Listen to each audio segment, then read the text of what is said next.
Saya mengajak kita membuka di dalam Kejadian pasal 26. Kejadian pasal 26 ayat 12 sampai 14. Sekali lagi Kejadian 26 ayat 12 sampai 14. Kalau sudah dapat katakan amin. Kalau belum bilang aman. Oh berarti masih banyak aman-aman. Baik, kita akan baca sama-sama ya. Dalam Kejadian 12 ayatnya yang ke-12 sampai 14. Sudah dapat? Mari kita baca. 1, 2, 3, ya. Maka menaburlah Ishak di tanah itu, dan dalam tahun itu juga ia mendapat hasil 100 kali lipat, sebab ia diberkati Tuhan. Dan orang itu menjadi kaya, bahkan kian lama kian kaya, sehingga ia menjadi sangat kaya. Ia mempunyai kumpulan kambing domba dan lembu sapi, serta banyak anak buah, sehingga orang Filistin itu cemburu kepadanya. Saya baca sekali lagi. Maka menaburlah Ishak di tanah itu, dan dalam tahun itu juga ia mendapat hasil 100 kali lipat, sebab ia diberkati Tuhan. Dan orang itu menjadi kaya, bahkan kian lama kian kaya, sehingga ia menjadi sangat kaya. Ia mempunyai kumpulan kambing domba dan lembu sapi serta banyak anak buah, sehingga orang Filistin itu cemburu kepadanya. Coba kita baca ayat 13, kita ganti kata ia dengan nama saudara. Kalau nama saudara umpamanya Ucok, nah caranya begini. Dan Ucok menjadi kaya, bahkan kian lama kian kaya, sehingga Ucok menjadi sangat kaya. Ya, sebut nama saudara, ini adalah kalimat profetik. Ya, ini bukan main-main, tapi ini sungguh-sungguh. Biarlah ini betul-betul menjadi kenyataan dalam hidup saudara. Ayo kita baca ayat 13. 1, 2, 3, ya. Dan dapat menjadi kaya, bahkan kian lama kian kaya, sehingga dapat menjadi sangat kaya. Tepuk tangan dulu bagi Tuhan. Haleluya. Kaya. Semua orang mau diberkati, ya. Dan hari ini saya memberi judul, coba kembali ke atas, berhasil di masa sulit. Sebut sama-sama 1, 2, 3 ya. Berhasil di masa sulit. Mungkin gak sih saudaraku di masa-masa seperti corona ini bisa kita berhasil? Mungkin saudara berkata, aduh mustahil Pak Gembala, mustahil Pak Pendeta. Ini pun mendapat uang 10.000 saja udah susah, gimana kita menjadi kaya? Ada banyak orang berkata mustahil dan tidak mungkin. Pekerjaan saya saja begini-begini saja, apa mungkin saya bisa jadi kaya? Saya mau katakan Yesus datang bukan hanya untuk menyelamatkan saudara, tetapi dia berkata pencuri datang hanya untuk mencuri dan membunuh dan membinasakan, tetapi aku datang supaya mereka hidup dan mempunyai dalam segala kelimpahan. Katakan amin. Di dalam kelimpahan, bukan hanya sekedar saudaraku jadi percaya nanti masuk surga, bukan, tapi di dunia ini juga Anda akan diberkati oleh Tuhan. Ini adalah janji-janji Tuhan. Masih ingat janji firman Tuhan minggu lalu? Orang yang takut akan Tuhan diberkati. Lalu bagaimana ada alasan orang berkata, jangan hanya berhasil, jangan hanya teologi kemakmuran yang disampaikan. Benar. Tetapi kebenaran firman Tuhan menjanjikan bahwa setiap orang yang percaya kepada Tuhan pasti diberkati oleh Tuhan. Nah pertanyaannya, bisakah saudaraku kita berhasil di masa-masa sulit seperti ini? Pertanyaannya, karena judulnya ini berhasil di masa sulit. Nah, saudara kita perhatikan next. Ya, orang kalau mau berhasil, saudaraku, ini kuncinya. Ya, semua mau pendeta kah, mau pelayan kah, mau kerja sekuler kah, mau pegawai negeri, pegawai swasta, wira swasta, mau petani kah, mau peternak kah, apapun latar belakang pekerjaan dan profesi saudara, ini kunci keberhasilannya. Coba perhatikan. Itu 10% pengetahuan. Pengetahuan saudara itu hanya membuat saudara bisa berhasil hanya 10%. Itu makanya saudaraku, saudara mau sekolah tinggi-tinggi setinggi-tinggi langit, itu hanya mempengaruhi keberhasilan saudara 10%. Bukan saya sepelekan sekolah. Tidak. Tapi saya mau katakan, mau sekolah tinggi setinggi-tinggi apapun saudaraku, itu hanya mempengaruhi keberhasilan saudara, hanya 10%. Jadi jaminan untuk berhasil itu hanya mempengaruhi pengetahuan, knowledge. Pengetahuan. Mau saudara tahu seisi dunia ini pun, cara-cara segala macam dan semuanya, tetapi itu hanya mempengaruhi. Makanya tidak sedikit orang-orang yang tidak tamat SD pun jadi berhasil. Tidak sedikit orang-orang yang hanya tidak sekolah, tidak tahu baca, tapi berhasil hidupnya. Kenapa? Karena hanya pengetahuan mempengaruhi keberhasilan saudara 10%. Yang kedua, keterampilan, skill. Saudara bisa ini, bisa itu, bisa ini, pandai itu, dan lain sebagainya. Mempengaruhi keberhasilan saudara. Berapa persen? 15%.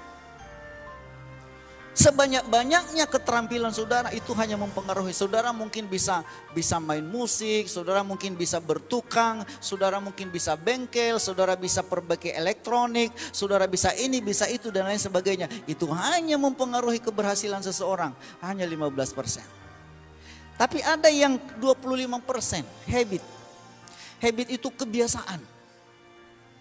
Nah makanya saudaraku, kalau Anda biasa tidur, itu mempengaruhi keberhasilan saudara. Biasa tidur sampai jam 10 pagi, ini keberhasilan saudara nanti seperti itu. Kalau habit saudara, kebiasaan saudara, suka kerja, itu akan mempengaruhi keberhasilan saudara. Kalau saudara biasa hanya main judi, itu akan mempengaruhi kebiasaan bangun terlambat. Saya katakan saudaraku bahwa burung saja di udara bangunnya jam 3 loh. Makanya Alkitab berkata, lihat burung tidak pernah menabur, tidak pernah menuai, tetapi dipelihara oleh Bapa. Benar, tetapi Tuhan tidak pernah menyuapin burung. Dia cari makan jam 3 pagi. Lalu bagaimana kita berharap mimpi? Tuhan berkati aku, berkati pekerjaanku, berkati keluargaku, berkati usahaku. Bangunnya saja jam 10. Habit saudaraku, kebiasaan saudara sih yang membuat saudara bisa berhasil atau tidak berhasil. Kebiasaan saudara itu mempengaruhi 25% loh. Kalau kebiasaan baik puji Tuhan, tapi kalau kebiasaan buruk, kamu akan menuai buruk. Baru 50%. Nah ini yang lebih besarnya. Apa itu? Sama-sama sebut. Mental positif, attitude. Mental positif. Apa mental positif? Kebiasaan yang baik, dan mungkin saudaraku mental positif adalah pandangan yang positif. Ya, dia tetap berkata optimis. Ini optimis itu adalah mental positif. Dia yakin bahwa dia bisa berhasil. Dia semangat. Dia ada spirit saudaraku, semangat setiap hari. Bangun pagi-pagi dengan penuh semangat.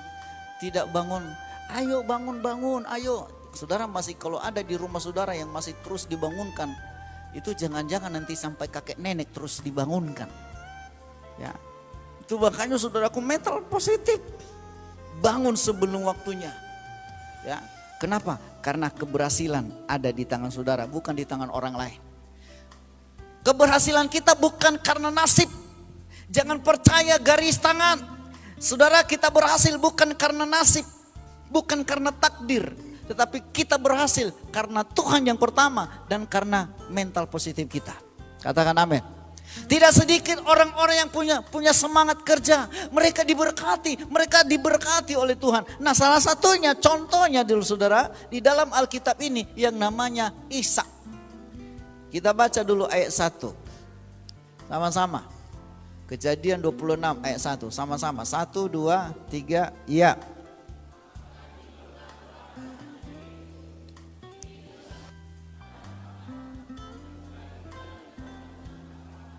Sebab itu Ishak pergi ke Gerar kepada Abimelekh raja orang Filistin. Perhatikan sampai di situ dulu. Dikatakan di sini saudaraku, maka timbullah kelaparan. Perhatikan. Kelaparan itu bukan kelaparan pertama kata Alkitab ini. Dikatakan di dalam ayat ini bahwa ini bukan kelaparan yang pertama yang telah terjadi di zaman Abraham. Berarti sudah sering terjadi kelaparan. Kalau namanya kelaparan, tumbuhan gak hidup. Kalau namanya kelaparan, hewan gak dapat makan, saudaraku. Ternak pun gak dapat. Kalau namanya kelaparan, gak ada duit, saudara. Kalau namanya kelaparan, ya mau ada duit saudara, tapi kalau gak ada bahan makanan untuk apa? Ya, tetapi di sini gak ada bahan makanan, itu namanya kelaparan. Musim kelaparan, kalau udah musim kelaparan, orang kerja pun gak ada hasilnya, saudaraku. Orang bekerja gagal, saudaraku. Semua pada waktu itu mereka sedang dalam kondisi dan bukannya 1-2 orang, seluruh negeri itu sedang mengalami yang namanya kelaparan. Ada usaha tapi gagal mungkin. Kalau zaman sekarang ini saudaraku mungkin kesulitan ekonomi lah ini. Kalau zaman sekarang ini mungkin gak ada usaha lagi, gak terbuka usaha. Gak ada duit. Tanam ini gagal, tanam cabai kena hama, tanam padi kena ya macam-macam, gagal panen. Pelihara ternak, ternaknya bukan hidup tapi mati. Ini gagal. Gagal. Dan apa yang terjadi saudaraku, ini bukan yang pertama, berarti sudah sering terjadi. Saudara, pertanyaan saya, apakah di situasi seperti itu Ishak berpangku tangan, udahlah gagal, gak ada lagi makanan, kelaparan kita, udahlah tinggal mati aja lah. Udahlah kalau begitu kita mati. Tidak saudaraku, lanjut ayat yang kedua. Coba baca ayat yang kedua, dikatakan apa? Lalu Tuhan menampakkan diri kepadanya serta berfirman, janganlah pergi ke Mesir, diamlah di negeri yang akan kukatakan kepadamu. Perhatikan saudaraku. Dan seterusnya dikatakan bahwa latar belakang daripada keadaan pada waktu itu kekurangan, kesulitan ekonomi. Tapi Ishak tidak berpangku tangan, dikatakan di situ ia pergi ke Gerar kepada Abimelek. Abimelek itu raja orang Filistin, dia pergi ke sana.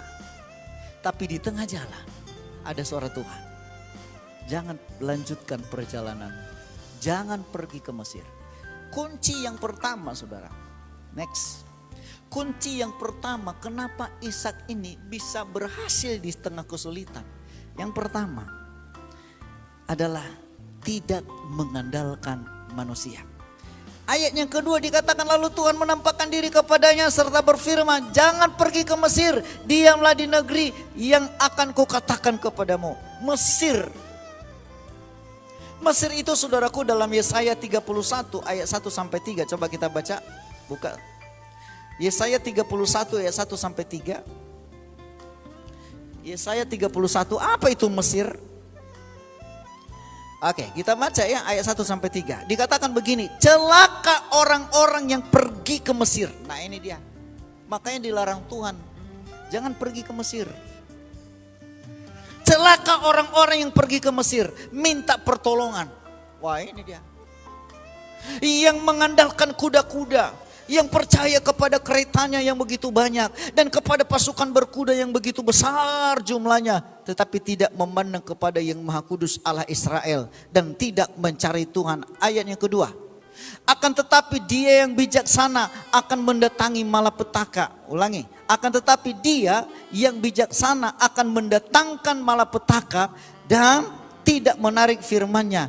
Ia akan bangkit melawan kaum penjahat dan melawan bala bantuan orang-orang lalim. Ayat yang ketiga. Sebab orang Mesir, sama-sama kita baca 1, 2, 3 ya. Sebab orang Mesir adalah manusia, bukan Allah. Dan kuda-kuda mereka adalah apa? Makhluk yang lemah, bukan roh yang berkuasa. Apabila Tuhan mengacungkan tangannya, tergelincirlah yang membantu dan jatuhlah yang dibantu. Dan mereka sekaliannya apa? Habis binasa bersama-sama. Makanya dilarang oleh Tuhan. Ishak itu mau pergi ke Gerar. Karena di negerinya saudaraku lagi kelaparan. Dia pergi ke Gerar. Nah saudaraku, ia pergi ke Gerar. Tujuannya mau kemana? Ke Mesir. Itu hanya persinggahan di situ sebenarnya. Tujuannya mau ke Mesir. Kenapa? Karena didengar di Mesir luar biasa. Di Mesir hebat, tidak ada kelaparan di Mesir. Tetapi apa yang terjadi? Tuhan mencegah dia, katanya, jangan pergi ke Mesir. Nah, Mesir di sini saudaraku adalah manusia. Mesir di sini adalah gambaran makhluk yang lemah. Mesir di sini adalah gambaran duniawi. Ketika saudara kesulitan, seringkali pikiran kita melayang kemana? Siapa yang aku bisa minta bantu? Ketika kesulitan kita hadapi saudaraku, kita sering pikiran kita langsung pergi melayang. Ada tulangku, ada opungku, ada nang boruku. Oh, ada siapa yang bisa, pejabat yang bisa kuharapkan. Ada yang bisa menolong saya. Pikiran kita langsung ke sana. Tapi Alkitab berkata, jangan andalkan manusia. Katakan sama-sama, jangan andalkan manusia. Seringkali di saat sulit kita mengandalkan manusia, Bapak Ibu. Alkitab berkata, Tuhan berkata kepada Ishak sehingga dia bisa berhasil. Jangan pergi ke Mesir, jangan andalkan manusia. Ada satu ayat mengenai mengandalkan manusia dalam Yeremia 17. Coba kita baca, buka. Yeremia 17 ayat 5 sampai 8. Yeremia 17 ayat 5 sampai 8. Sama-sama. 1, 2, 3. Ya, beginilah firman Tuhan. Terkutuklah orang yang mengandalkan, yang mengandalkan kekuatannya sendiri dan yang hatinya menjauh daripada Tuhan. Ini bukan pendeta yang ngomong, Tuhan yang ngomong, terkutuk. Makanya jangan sekali-sekali mengandalkan manusia, Bapak Ibu. Jangan pergi ke Mesir. Jangan andalkan Mesir. Ya. Jangan. Kenapa? Karena Mesir hanyalah manusia. Mesir itu adalah makhluk, kata firman Tuhan. Ya, jangan pergi ke Mesir, jangan pergi, jangan mengandalkan Mesir, jangan pergi. Kenapa dikatakan terkutuklah yang mengandalkan manusia? Terus ayat yang ke-6. Ia akan seperti semak bulus di padang belantara, ia tidak akan mengalami datangnya keadaan baik. Ia akan tinggal di tanah angus, di padang gurun, di negeri padang asing yang tidak berpenduduk. Ayat yang ke-7. Diberkatilah orang yang mengandalkan Tuhan, yang menaruh harapannya pada, perhatikan, ada sesuatu yang bertolak belakang saudaraku. Antara mengandalkan manusia dengan mengandalkan Tuhan. Ketika dalam keadaan kesulitan, jangan andalkan manusia.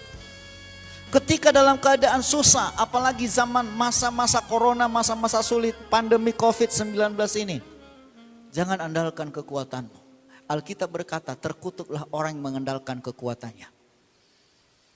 Mungkin saudara berkata, aku mengandalkan kekuatanku, aku mau supaya hidupku, aku sehat-sehat, aku kuat, aku jaga kesehatan dengan cara berbagai macam. Itu juga mengandalkan kekuatan saudaraku. Ya, andalkan Tuhan dalam hidup ini. Ya. Andalkan Tuhan. Kenapa saudaraku? Karena hanya Dia yang sanggup, hanya Dia yang mampu menolong dan memberi jalan keluar kepada kita. Yang berikut saudaraku, next. Ya, ini yang pertama. Jadi kunci bagaimana supaya berhasil di masa-masa sulit. Yang pertama adalah jangan andalkan manusia. Terus yang kedua, apa kuncinya? Percaya kepada janji Tuhan. Ini ayat 3 sampai ayat 4. Kita baca sama-sama. 1, 2, 3, ya. Tinggallah di negeri ini sebagai orang asing, kata Tuhan. Maka aku akan menyertai engkau dan memberkati engkau. Sebab kepadamulah dan kepada keturunanmu akan kuberikan seluruh negeri ini. Terus, dan aku akan menepati sumpah yang telah kukatakan kepada Abraham ayahmu. Aku akan membuat banyak keturunanmu seperti bintang di langit. Aku akan memberikan kepada keturunanmu seluruh negeri ini. Dan olehmu keturunanmu semua bangsa di bumi akan mendapat berkat. Perhatikan. Tuhan berjanji kepada Ishak. Begitu dia sampaikan, jangan pergi ke Mesir. Sebab aku akan memberkati engkau, aku akan menyertai engkau, aku akan memberi ini dan ini dan ini dan ini semua. Ada janji Tuhan kepada Ishak, saudaraku. Luar biasa. Janji Tuhan. Dikatakan bahwa percaya kepada janji Tuhan.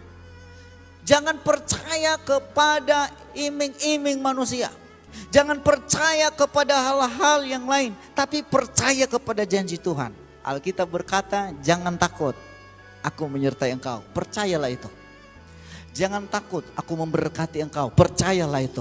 Ada banyak firman Tuhan dan janji-janji Tuhan dalam Alkitab setiap hari. Makanya setiap hari baca Alkitab supaya Anda dapat mengerti janji Tuhan. Saya mau katakan kalau Anda nggak baca-baca Alkitab, bagaimana Anda bisa mengerti janji Tuhan? Kalau Anda tidak pernah baca firman Tuhan, bagaimana saudara ingat dan bagaimana saudara tahu janji-janji Tuhan? Ribuan janji Tuhan dalam Alkitab ini. Makanya ketika Anda susah, ketika saudara dalam kesulitan, larinya kemana? Yang kita ingat, oh ini, si ini, si ini. Tidak sedikit orang Kristen ketika dia dalam keadaan kesulitan, dalam keadaan sakit, dia pergi ke dukun. Ya. Bahkan tidak sedikit orang hari-hari ini, saudaraku, mencari jalan singkat. Bagaimana supaya diberkati secara cepat? Caranya bagaimana? Main judi. Itu kan? Main judi adalah salah satu cara cepat mendapat uang. Ya, tinggal kartunya saja dibolak-balik, ya nasib-nasiban kan begitu ya. Menang. Togel. Ini. Di sini ada yang tahu nomor berapa yang keluar tadi hari ini? Ada? Kalau ada yang tahu biar kasih tahu sama saya gitu loh. Ada yang tahu? Masih suka main togel? Aduh. Orang Kristen mau instan, mau cepat mau cepat punya duit. Mana bisa? Dia nggak tahu ada janji Tuhan. Bayangkan saudara, Tuhan loh berkata, aku menyertai engkau. Kalau Tuhan bersama dengan kita, kira-kira apa yang kita takuti? Halo? Kalau Tuhan bersama dengan kita, ada yang saudara takuti? Kalau saudara lapar, siapa yang lapar? Siapa yang malu? Tuhan malu. Benar. Saya sering bilang sama keluarga, kalau kita lapar, bukan kita yang malu, Tuhan yang malu. Masa dibiarkan hambanya, biji matanya kelaparan dan tidak pernah lapar. Maka hari-hari ini saudaraku, bahkan hari-hari ini orang banyak mati bukan karena kelaparan. Gak pernah saya dengar lagi pendeta kelaparan, mati karena kelaparan. Enggak. Mati kekenyangan ada. Yang darah tinggi, yang apa lagi? Yang penyakit gula, itu saya termasuk itu gula. Ya. Asam urat. Ini banyak begitu. Kenapa? Karena terlalu banyak makan. Bagaimana enggak makan? Dikasih makan. Asal ketemu, pergi ke kunjungan, pergi kemana-mana, dikasih makan. Makan terus tiap hari.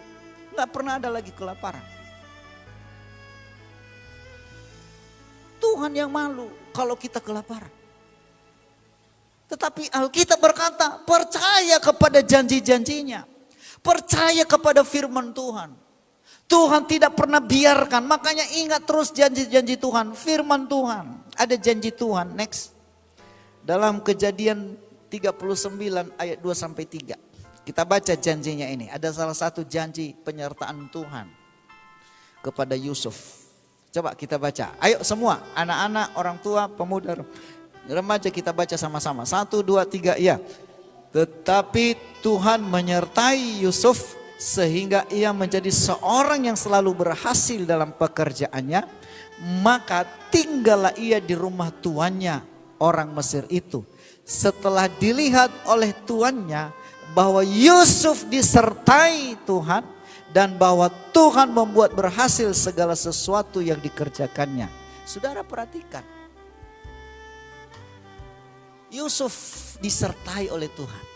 Sehingga apa yang dikerjakannya dibuat Tuhan berhasil. Amin. Yang membuat berhasil itu saudara atau Tuhan? Ya. Makanya bukan kita yang membuat kita berhasil, Tuhan yang membuat berhasil. Amin. Ya. Bukan kita, bukan karena usaha kita. Sehebat-hebatnya kita bekerja, serajin-rajinnya pun kita bekerja, saudaraku. Kalau Tuhan tidak buat berhasil, tidak berhasil. Makanya kuncinya disertai oleh Tuhan. Orang yang disertai oleh Tuhan pasti, minggu lalu apa firman Tuhan? Takut akan Tuhan. Orang yang takut akan Tuhan pasti disertai oleh Tuhan. Ini dia kuncinya, saudaraku. Ini kuncinya. Percaya kepada janji Tuhan. Percaya kepada penyertaan Tuhan. Di mana saudara pergi, ada Tuhan di situ. Di mana saudara berada, di situ ada Tuhan. Makanya kalau Anda percaya Tuhan ada di mana-mana, saudara, saya percaya saudara tidak akan mau berbuat dosa. Haleluya. Haleluya. Ya. Haleluya. Puji Tuhan. Ya.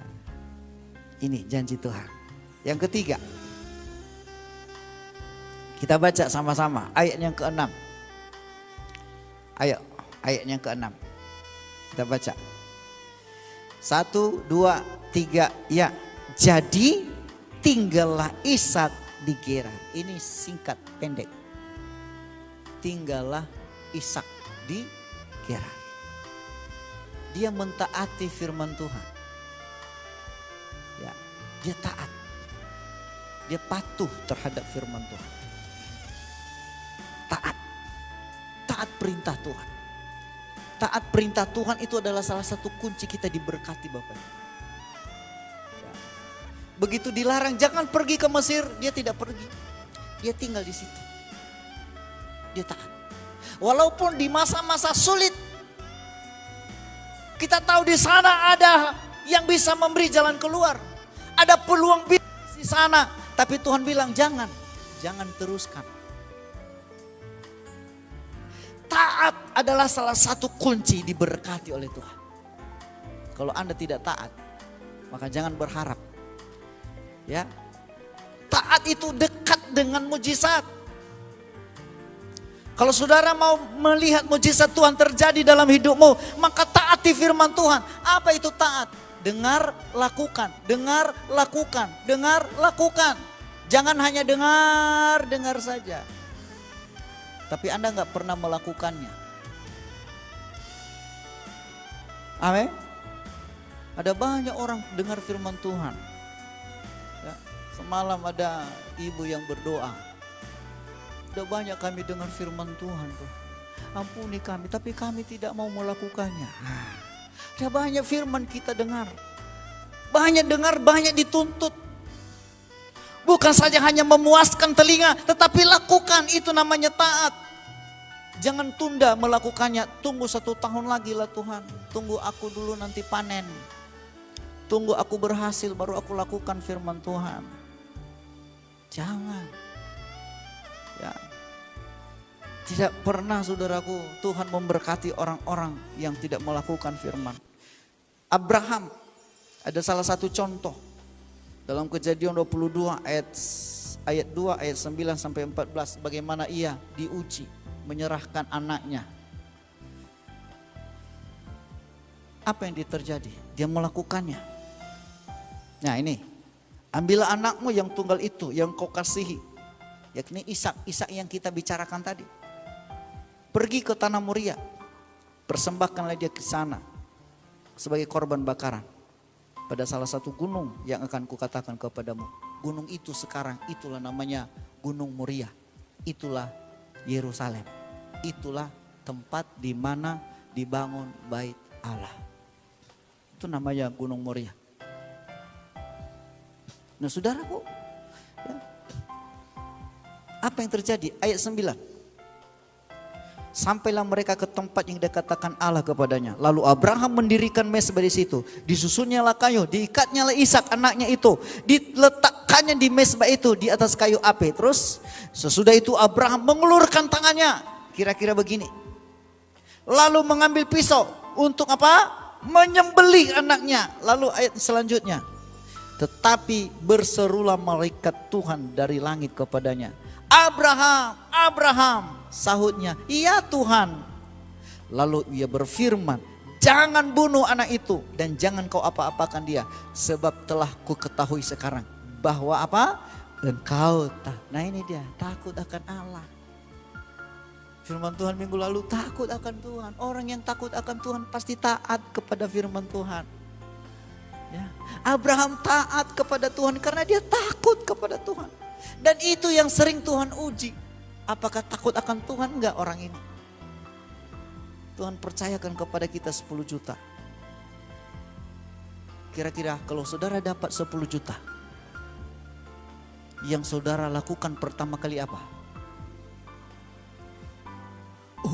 Aku bisa traktir teman-teman ini makan. Saudaraku, seringkali saudaraku kita lupa kepada Tuhan, ya. Dan itu adalah ujian kepada kita. Lalu apa dikatakan? Dan engkau tidak segan-segan untuk menyerahkan anakmu yang tunggal itu kepadaku. Ayat berikutnya. Terus ayat 13, next. Lalu Abraham menoleh dan melihat seekor domba jantan yang di belakangnya, yang tanduknya tersangkut dalam belukar. Abraham mengambil domba itu lalu mengorbankannya sebagai korban bakaran pengganti anaknya. Ayat 14, sama-sama kita baca. Tuhan menyediakan, sebab itu sampai sekarang dikatakan orang apa? Di atas gunung Tuhan akan disediakan. Apa itu namanya sekarang istilahnya? Yehova Jireh. Allah mengadakan. Orang yang taat pasti dekat dengan mujizat. Orang yang taat jangan hanya dengar, tapi enggak mentaati. Dengar, lakukan, dengar, lakukan. Maka saudara akan melihat pertolongan Tuhan, melihat mujizat Tuhan. Ini rahasia Ishak diberkati. Ishak diberkati karena dia taat. Begitu dilarang jangan pergi ke Mesir, siap Tuhan. Dia belajar dari bapaknya. Kenapa? Apa saja dari yang disampaikan Tuhan kepada bapaknya Abraham selalu taat, selalu tunduk. Tuhan bilang kasih anakmu, siap Tuhan. Kalau ditanya kepada bapak ibu kasih anakmu sama Tuhan, mikir dulu kan. Atau lihat-lihat mana kira-kira yang mau dikasih. Ada 5 anak di sini. Ya. Ada yang pinter, ada yang jago bicara, tapi ada satu yang agak bandel. Nah biasanya dari antara itu, saudara kasih yang mana sama Tuhan? Yang bandel. Manusiawi itu saudara. Ya.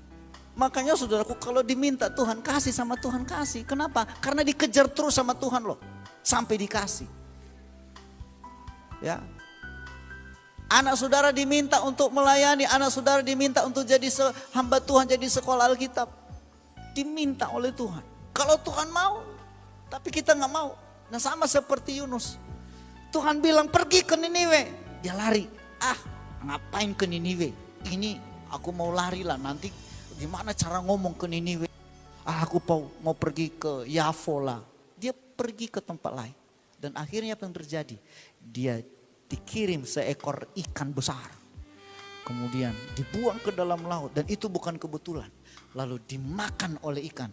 Tinggal dalam perut ikan. Masih diberi kesempatan oleh Tuhan sebenarnya. Bayangkan saudara, kalau Anda berada di dalam perut ikan 1 hari saja, kira-kira hidup atau mati? Mati. Mana ada lagi hidup di dalam perut ikan 1 hari saja, gak bernafas. Tapi ternyata saudaraku di dalam perut ikan, Tuhan sengaja buat desain mungkin dalam perut ikan. Sehingga ada ruang, ada udara di dalamnya. Saya juga gak tahu bagaimana, nanti kita tanya sama si Yunus ya. Ya gimana dia di sana. Nah saudaraku yang penting, yang jelas saudaraku, selama 3 hari dia berada di dalam perut ikan itu dan dia hidup. Di situ baru menyesal, oh Tuhan, pakailah hidupku. Tuhan bilang kau memang bandel kali. Oh Tuhan, pakailah hidupku. Nangis-nangis dia dalam perut ikan. Akhirnya dikeluarkanlah ke pantai. Begitu dia keluar, dia berani. Dia memberitakan kabar baik kepada kota Niniwe. Dan saudaraku, akhirnya dia sadar. Biasanya sebelum kejadian gak sadar-sadar. Ya kan kalau udah kena batunya nanti baru, oh Tuhan, ampuni Tuhan. Ada gak seperti itu ya saudara? Banyak ya. Kalau udah kena batunya baru menyesal. Nah itu akhirnya apa yang terjadi? bahaya. Enggak taat kepada perintah Tuhan. Yang kedua, ada dari contoh ini tadi Simon Petrus. Tuhan berkata, tebarkan jalanmu, tangkap ikan. Masih protes dia, Tuhan, satu malam kami bekerja keras tapi tidak tangkap apa-apa. Tapi karena Engkau yang menyuruhnya, aku akan melakukannya. Akhirnya dia mengambil jalannya, ditebarkanlah jalannya, saudaraku. Dan apa yang terjadi? Alkitab mencatat, mereka menangkap sejumlah besar ikan. Hingga hampir perahunya. Dipanggil perahu yang lain, perahu Yohanes. Yohanes, Yakobus ini isi perahunya. Akhirnya saudaraku diisilah 2 perahu itu. Sampai penuh ikan. Padahal satu malam mereka bekerja nggak dapat apa-apa. Tapi karena mereka mentaati perintah Tuhan, mereka melakukan firman Tuhan, akhirnya mereka diberkati oleh Tuhan. Amin saudara. Waktu lagi Yesus ada di rumah, di pesta di Kana, kehabisan air anggur. Apa yang terjadi? Tuhan Yesus bilang, isi tempayan ini dengan air. Yang kurang waktu itu adalah air anggur. Lalu Yesus bilang, isi dengan air. Kan kontroversi, bertolak belakang saudaraku. Yang kurang adalah anggur, yang diisi apa? Air. Tapi pelayan-pelayan itu mentaati apa yang dikatakannya, lakukan. Dan apa yang terjadi? Begitu dicedok itu air, masih air biasa. Dari tempayan itu dibawa kepada pemimpin pesta, masih air. Tetapi waktu pesta minum, waktu bertindak melakukan, di situ ada mujizat. Waktu Anda mentaati, di situ ada mujizat. Waktu saudara melakukan firman Tuhan, di situ ada mujizat, saudaraku. Yesus juga waktu memberi makan 5.000 orang, ya, bukan waktu dia berdoa, Tuhan Bapa berkatilah ikan ini. Jadi saudaraku, bukan waktu dia doakan, Tuhan berkatilah ini, langsung banyak ikan memberi makan 5.000 orang. Enggak. Kapan terjadi mujizat? Waktu didoakan, Bapa berkatilah roti ini. Roti itu begitu amin, masih 5 rotinya. 5 rotinya. Lalu apa yang terjadi? Dibagilah, ayo bagikan. Mungkin pikiran murid-muridnya yang tidak percaya, bagaimana mungkin 5 ini bisa dibagi 5.000 orang. Tapi Yesus bilang, bagi. Akhirnya diambil untuk dia, sisanya dikasih kawannya. Begitu sampai di kawannya juga, diambil untuk dia, dikasih lagi kawannya. Ya, bukan murid-murid yang bagi-bagi ke sana, enggak. Ambil bagiannya, bagi sama orang. Ambil bagiannya, bagi sama orang.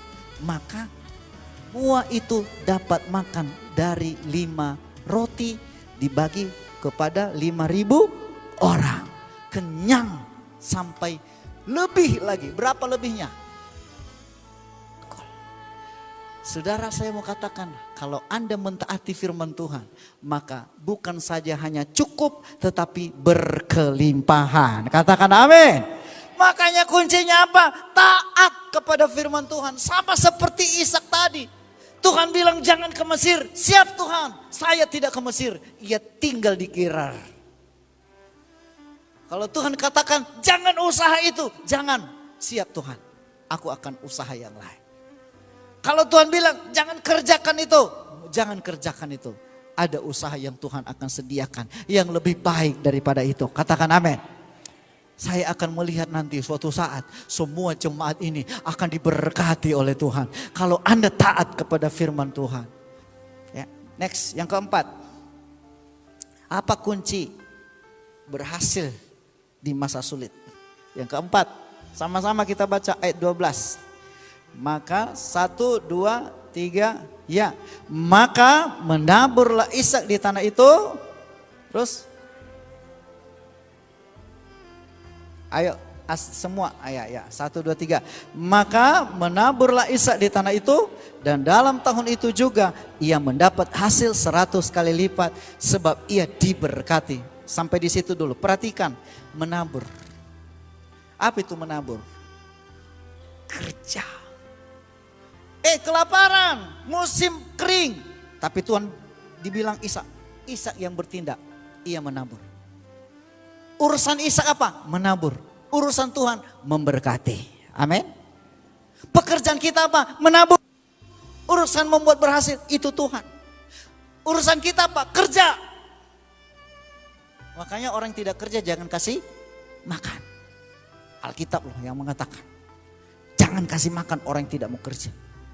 Makanya di Cina kalau sudah orang gak produktif, itu ditembak, dibunuh loh. Benar. Itu di Cina itu. Tahun berapa lah itu. Kalau orang itu sudah tidak produktif, hanya jadi seperti benalu, bergantung di atas penderitaan orang, itu akan dibunuh di sana. Kalau dia nggak kerja, ya nggak ada hasil, dibunuh dia. Ya. Jadi yang keempat itu adalah kerja keras, menabur, ya kerja keras, menabur. Bagaimana menabur di tanah kering? Tanah yang berbatu-batu, tetapi karena dia bertindak dengan iman, dia percaya bahwa aku yang kerja, aku yang menabur, tetapi Tuhan yang memberikan pertumbuhan, Tuhan yang memberikan hasil. Maka dia dengan iman, dia menabur saja. Yang penting dia menabur saja, yang penting dia menabur saja. Dia tabur bagiannya, pekerjaannya adalah menabur. Pekerjaan Tuhan memberikan hasil, saudaraku. Katakan amin. Kerja saja, kita nggak tahu bagaimana cara Tuhan memberkati usaha kita. Ayatnya ke-18. Kemudian Ishak menggali kembali sumur-sumur yang digali dalam zaman Abraham. Itu pekerjaan. Dia menabur, ia gali sumur. Dia menabur, ia gali sumur. Ya, coba kembali ke ayat 12 tadi, ayat 12. Perhatikan. Ayat 12. Maka menaburlah Ishak di tanah itu dalam tahun itu juga. Perhatikan, dalam tahun itu juga ia mendapat hasil berapa?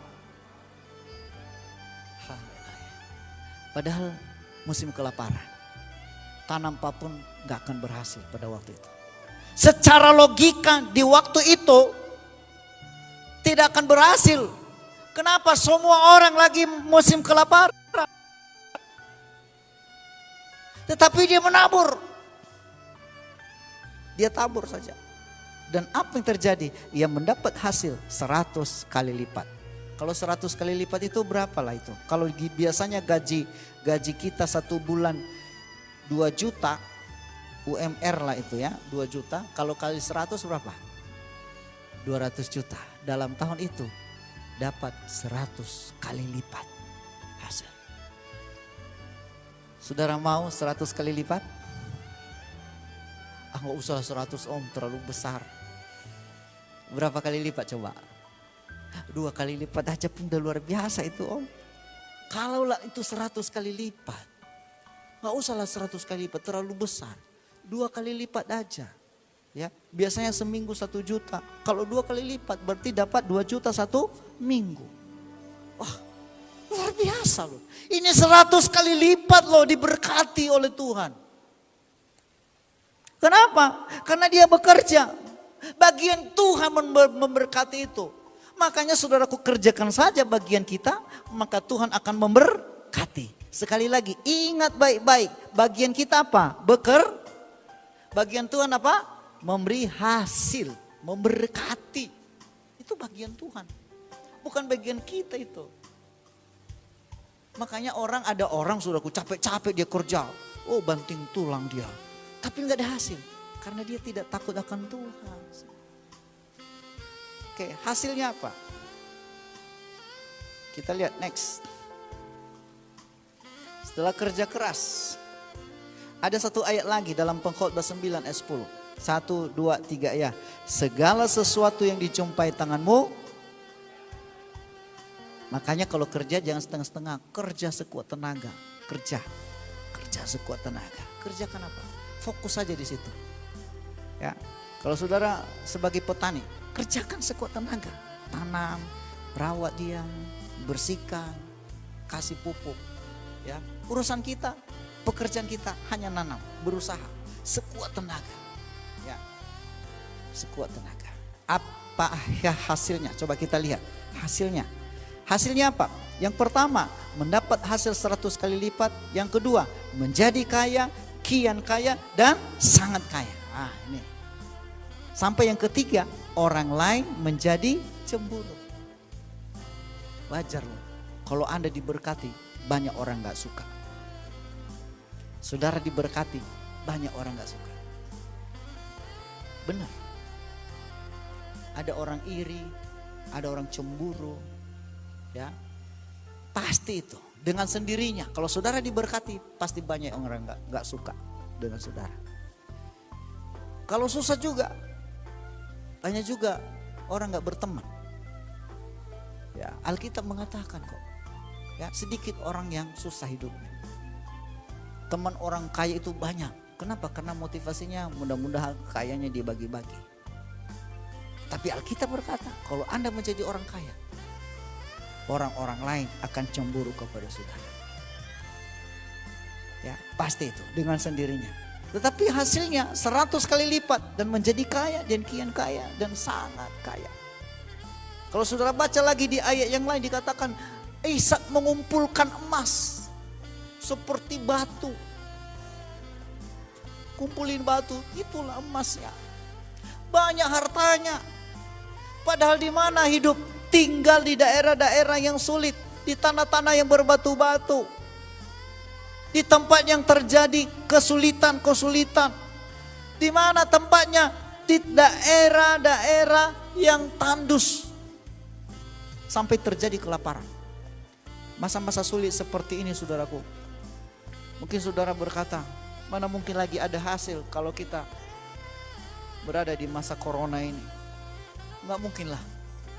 Itu mungkin saudara berkata seperti itu. Tapi kalau Tuhan yang berkata, apa yang tidak mungkin bagi saudara, pasti mungkin bagi Tuhan. Ya, kuncinya apa? Hanya 4 poin saja. Yang pertama tadi apa? Ya, udah baru aja, udah lupa. Jangan andalkan manusia. Yang kedua, percaya kepada. Yang ketiga, taati perkataan Tuhan. Yang keempat, kerja keras. Kerja dong, kerja. Jangan tidur-tidur aja. Ada peluang kerja, ada peluang kerja. Ya, mungkin saudara berkata, kok nggak saya dapat di tempat lain ya? Tapi firman Tuhan berkata, bahwa kalau Anda kerja, pasti diberkati oleh Tuhan. Mari kita berdiri semua.